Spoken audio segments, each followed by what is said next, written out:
क्या बिना एमएलए बने कोई भी मंत्री बन सकता है? इसका जवाब जानने के लिए आपको वीडियो में बने रहना होगा। संविधान कहता है कि गवर्नर राज्य का हेड होता है, लेकिन असली ताकत काउंसिल ऑफ मिनिस्टर के पास होती है। जानिए कैसे।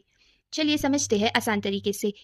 भारतीय संविधान के आर्टिकल 163 से 167 तक इसका प्रावधान किया गया है। काउंसिल ऑफ मिनिस्टर का जो हेड होता है वो होता है चीफ मिनिस्टर, और काउंसिल ऑफ मिनिस्टर एडवाइस करते हैं गवर्नर को, real and nominal executive. Governor nominal executive है और chief minister plus council of minister real executive है। क्वालिफिकेशन जान लेते हैं काउंसिल ऑफ मिनिस्टर बनने के लिए।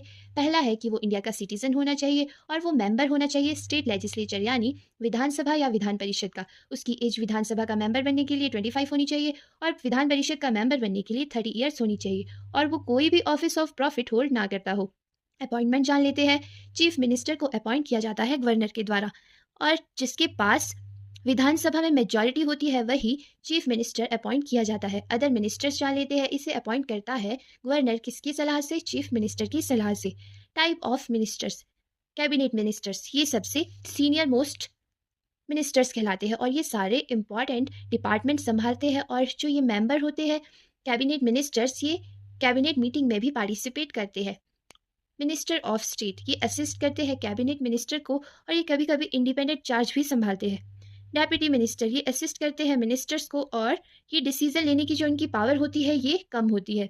इंपॉर्टेंट फीचर्स जान लेते हैं। कलेक्टिव रिस्पॉन्सिबिलिटी, जो ये मिनिस्टर्स होते हैं वो पूरी लेजिस्लेटिव असेंबली के लिए रिस्पॉन्सिबल होते हैं। अगर नो कॉन्फिडेंस मोशन पास हो जाता है तो पूरी मिनिस्ट्री को रिजाइन करना पड़ता है।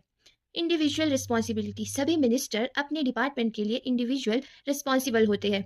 6 मंथ रूल, अगर कोई व्यक्ति मंत्री बन गया है लेकिन वो विधानसभा का मेंबर नहीं है तो उसे 6 महीने के अंदर किसी भी सदन का सदस्य बनना होगा, नहीं तो उसे मंत्री पद छोड़ना पड़ेगा।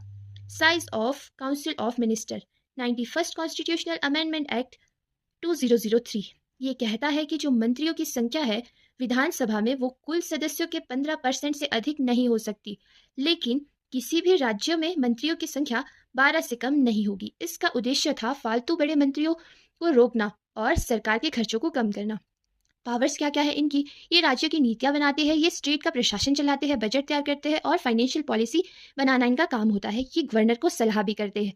तो अब आप समझ गए होंगे कि काउंसिल ऑफ मिनिस्टर बनने के लिए एमएलए होना जरूरी है।